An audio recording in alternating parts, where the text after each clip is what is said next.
steps onto the purple mat. Aiden Vandenbush is no cakewalk, though. I've had the pleasure of being on a team with Aiden for a couple years, and love seeing the trajectory and kind of development of how he's progressed over the last couple years. Stingy wrestler, so it's not to say that Ridge Lovett is, we're always getting fireworks there, right? Just totally great for the sport and how he, high amplitude moves is how I describe his wrestling style, and it's totally offensive.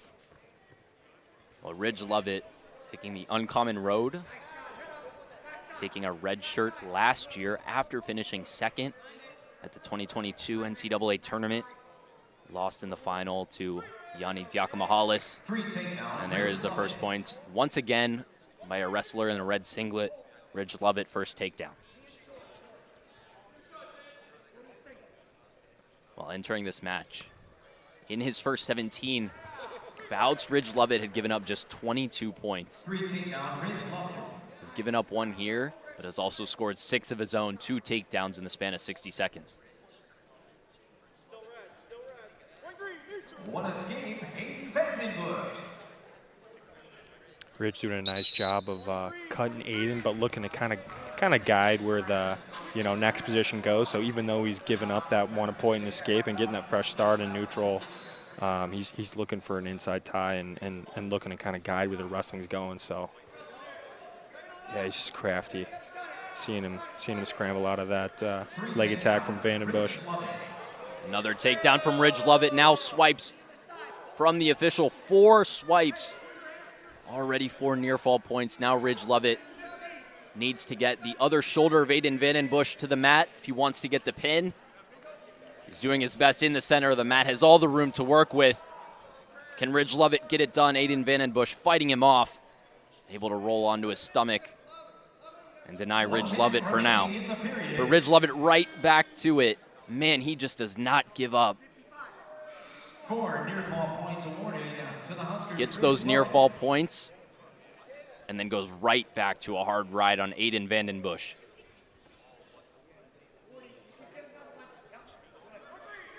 Looking for another fresh start to keep piling it on here is Lovett. Well, Ridge Lovett has never lost to a Northwestern wrestler.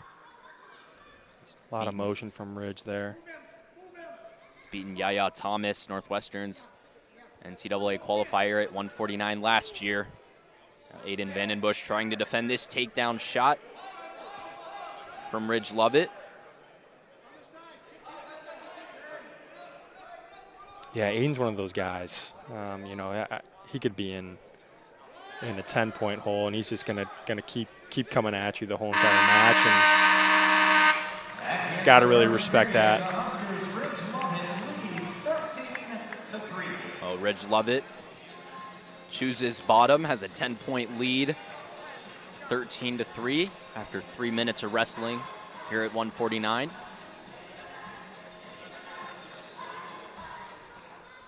Both these guys breathing pretty good. No shortage of wrestling there.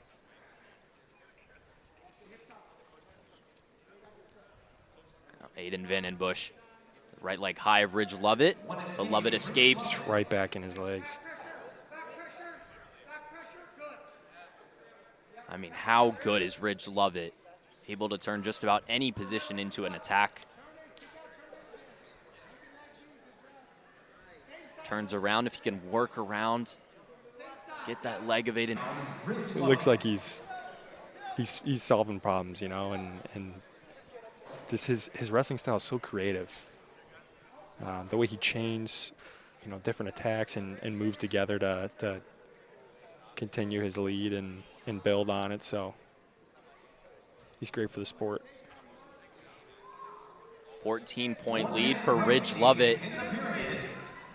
Just needs a couple of near fall points or another takedown to lock in that tech fall. Aiden Vandenbush, just the 4th dual match of his career. Not giving up, as you said, Andrew, fighting hard. Yeah, and to your question earlier, he's at this point, Aiden knows that the match is being blown open, but you see him wrestling hard through every position, and I think that's because he's thinking about the team, he's thinking about himself and the momentum as Rich sticks to fall there. Well, Ridge Lovett had 4 near fall points. He was getting the bonus point victory anyway, but caps it all off. Cherry on top. Back-to-back wins by pin for Ridge Lovett. Any of the Northwestern wrestlers yet to compete here tonight, especially not Troy Fisher. This your second ranked meeting of the night. Troy Fisher ranked 24. Staring at him across the mat, top 5 opponent in Lenny Pinto.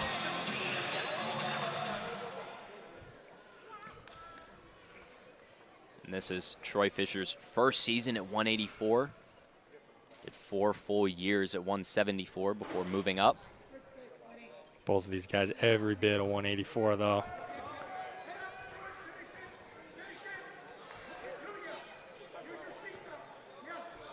Lenny Pinto unable to seal the deal on the outside, but refusing to let Troy Fisher go.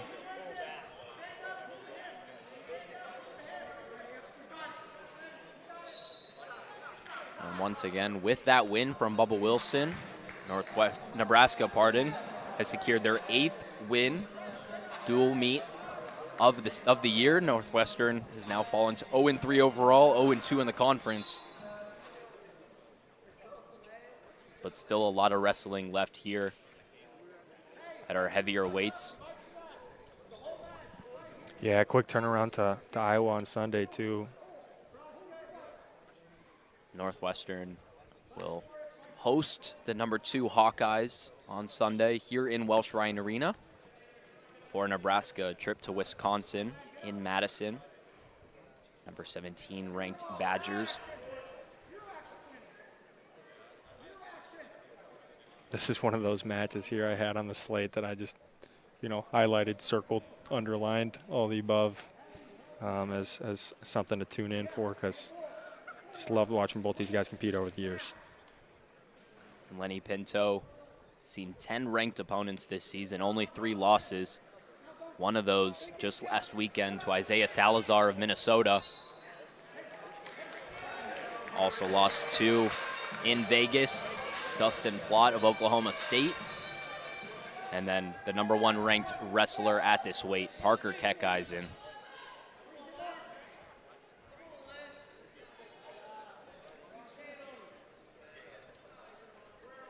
But no points here through almost 2 minutes.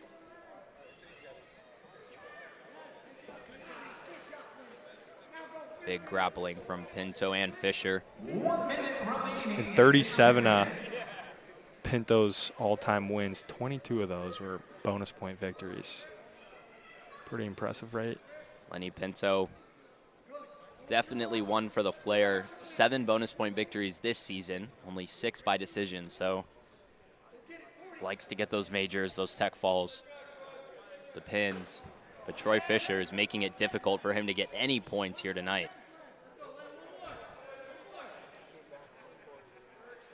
Troy looking for that underhook throw by to his single leg. Looking to open up Pinto a little bit.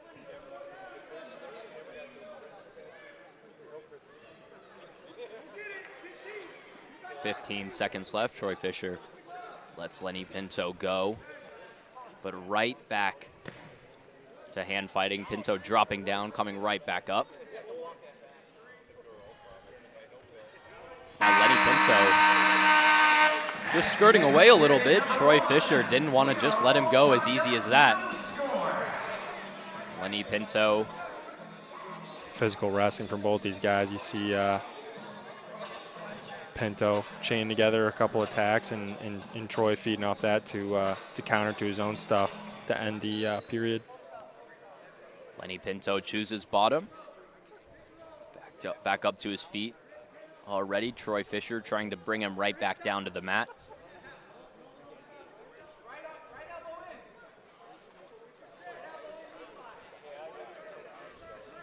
Mark Manning calling for Lenny Pinto to get his right elbow underneath. Oh my gosh. And Mark Manning wants the escape. Couldn't help but feel like Lenny Pinto had done enough there. And he did. Yeah, how about Troy cartwheeling out of that too himself? First point of the match for Lenny Pinto. But 34 seconds of ride time for Troy Fisher, just trying to take the gas out of Lenny Pinto's tank. Seeing the attack rate start to slow down a little bit. Both these guys staying in solid position, moving forward and hand fighting with authority here. 1 minute remaining. Deep fake from Pinto. Hoping to break Troy's solid position. Troy Fisher 1-1 in his dual meets. One against Chase Mielnick at Maryland. And then a loss in sudden victory to Matt Zuber of Northern Illinois. I'd say we're getting spoiled here with some high quality attacks, very high attack rate, and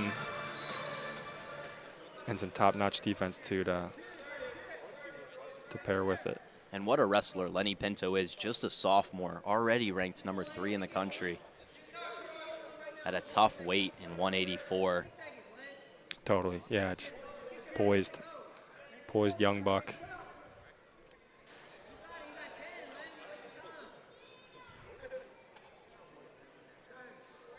Ten seconds left in this second period, but another close one. These heavier weights have been very, very competitive. After 2, the Huskers, Lenny Pinto leads 1-0.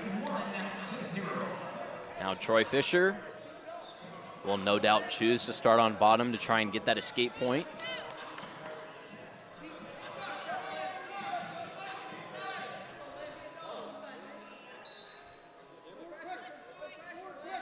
And you mentioned, Andrew, the attack rate being slowed at this heavier weight. Just takes a lot out of you trying to keep a guy weighing 184 pounds down for that long. Yeah, absolutely, man. I think early on in this, oh man. Yeah, speaking of attacks, that was a thing of beauty there. Troy wasted no time down there. Love to see that. And right back on it is Troy Fisher. And that's the second time that we've seen a takedown so close like that. Now Lenny Pinto, another takedown. Looked like Troy Fisher almost had Pinto. We saw something similar with Max Mayfield and Antrell Taylor at 165. But 2 quick takedowns for Lenny Pinto. And he has slowly but surely found himself in the lead. To get another look at that double leg. Followed right up. Almost had Troy Fisher in a near fall position.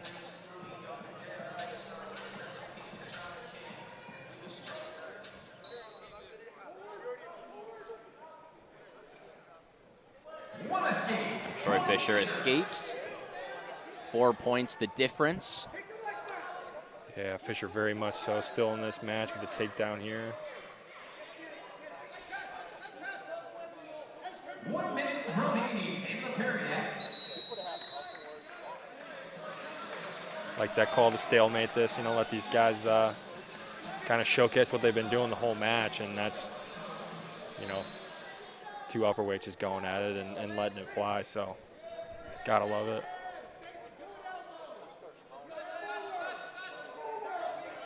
Oh, this match was neck and neck until the third period. Lenny Pinto taking matters into his own hands. Troy Fisher trying to do the same here, not giving up. Just over 30 seconds left. A little slide-by attempt there from Troy, mixing it up and, adding some finesse to his brute.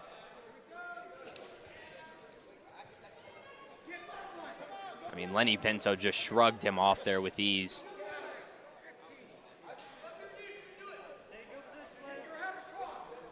Heavy hips of Pinto. Troy Fisher just cannot find a grip around Lenny Pinto's legs. Hats off to both of those guys. Tough match between Lenny Pinto and Troy Fisher. Goes Lenny Pinto's way. Back to Andrew, a match that you're looking forward to, a weight that you've wrestled at, two guys that you've wrestled in Evan Bates and Silas Allred. Two Indiana products, two Hoosiers here. Hoosier on Hoosier wrestling. Yeah, I'm amped up for this one. Similar builds and I would say mentalities and how these guys approach wrestling, and you're already seeing it kind of showcased here with the forward pressure from Allred and Evan Bates, another really strong but mobile upperweight. Evan Bates bounced between 184 and 197 last year, but has firmly put himself in the starting lineup here at 197.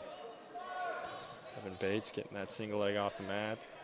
It's a good thing, keeping those strong hips, you know, disengaged. And Silas is looking to game out of this position a bit, keeping the edge of the mat in mind. And another really good opportunity for a young Northwestern wrestler to try and make their mark against a true stud in Silas Allred. Yeah, Bates is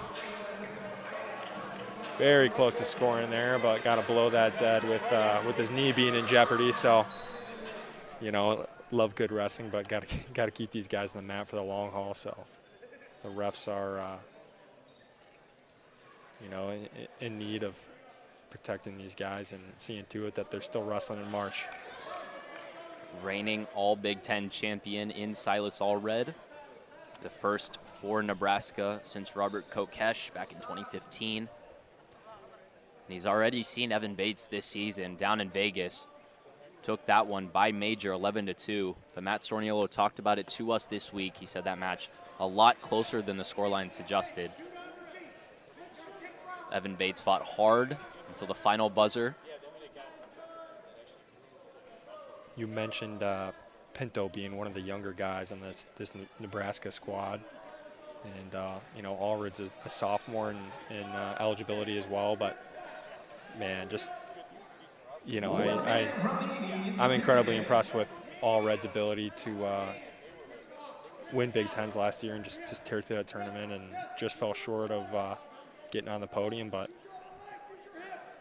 got a lot of eligibility left, and, you know, if I'm these Husker coaches, I got to be totally proud and just excited for what guys like Allred and Pinto are going to, you know, sprout into as they continue to develop here. So, and perhaps one of the biggest indicators of Silas Allred's talent, beat the 2022 champion Max Dean twice last season, and he gets the first points, takedown right on the edge of the mat. Evan Bates looks like he might have had one early, but it's Silas Allred who gets on the board first.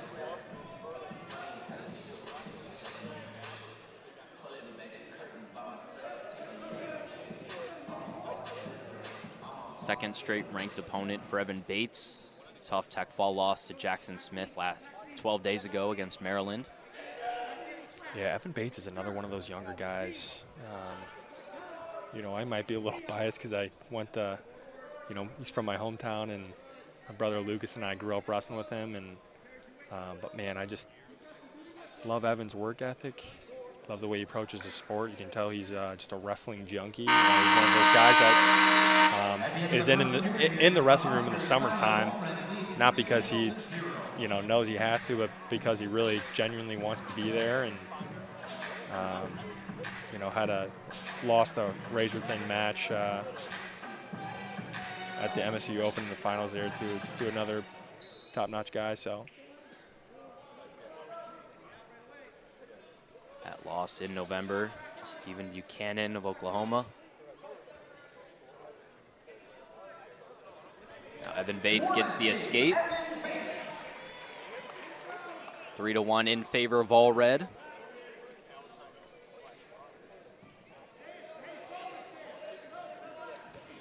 Bates looked for the single leg shot, but a good sprawl from Silas Allred.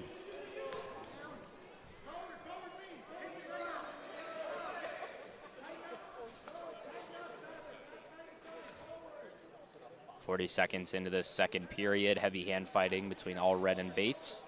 I was just about to say that. Both these guys looking to, you know, apply some wear and tear in what they're doing with their hand fighting and looking to expose their opponent so they can put some points on the board, some takedowns here. So 1 minute remaining in the period. Now Silas Allred in on a single leg. there's slick little knee pull there. Evan's tricky here, though. And Silas Allred does enough to get the takedown, second of the match. Now trying to collect that right arm of Evan Bates, looking to turn the redshirt sophomore.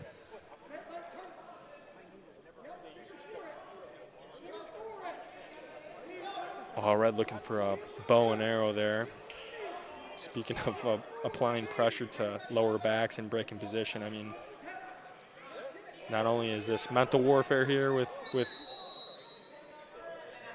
you know, putting that move on Evan, but it's a great way to stack some points on the board as well. And I believe a stall call given to Silas Allred. Justin Oliver over there on the Northwestern bench is extremely vocal and adamant that the Nebraska wrestler wasn't doing enough on top. And our official agreed.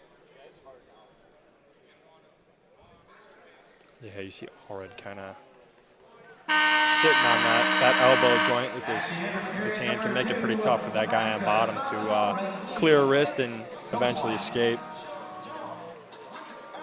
Well, by no means is this match over for Evan Bates. 5 points between him and Allred, but eating into that ride time. And Evan Bates, always tough on top.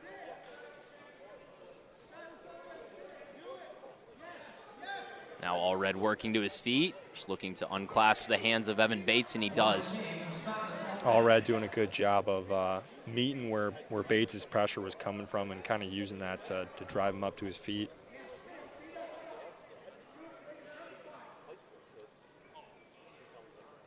.63 seconds of ride time for Allred. Nicely timed single. Allred, that trick knee going. 3 takedown, Silas Allred. And now the medical official will be called to check on Evan Bates. There's a spin around from Silas Allred. Didn't see if he caught a knee there or...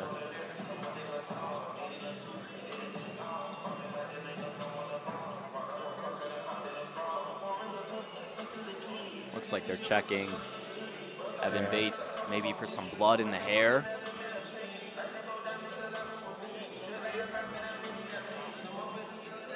See the takedown right there.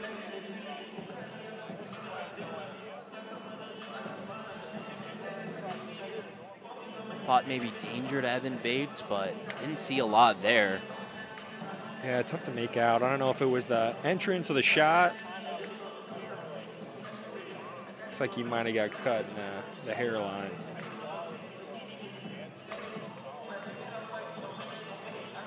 Well, of the things to happen in that situation, potentially the best, just a cut. Easy to clean up, easy to cover. Both wrestlers getting some coaching. Mark Manning. The difference in coaching styles, very interesting. Matt Storniolo a little bit more subdued, whereas Mark Manning, almost a larger-than-life presence there on the side of the mat. Going to see another coach with that demeanor Mark on Sunday. Manning. Tom and Terry Brands. That's right, man. Yeah, I can't wait for that. Mark Manning, I was going to say he's in his 24th year with the Husker wrestling program, but, you know, he's got a motor on him. 3 takedown, Silas Allred. Doesn't let that slow him down, you know. Manning has coached in almost 450 duels for Nebraska in his tenure. He's coached 70 guys to an All-American finish, 5 national champions. One of the best coaches, not only in the conference, but in the sport.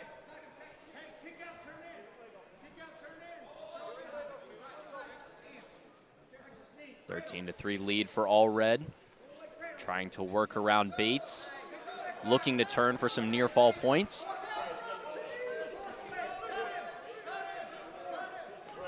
And the takedown given to Silas Allred. A 1 escape from Evan Bates. Allred needs 1 more takedown for the tech fall. Shot in from Evan Bates, but defended well by Allred. Super impressive how Silas Allred's looking to just capitalize on these attacks from Evan Bates and look to distance himself. Winner of the match at 197 pounds. And at 197, another tech fall, our 3rd tech fall of the night, and our first bonus point win after intermission for Silas Allred. Nebraska now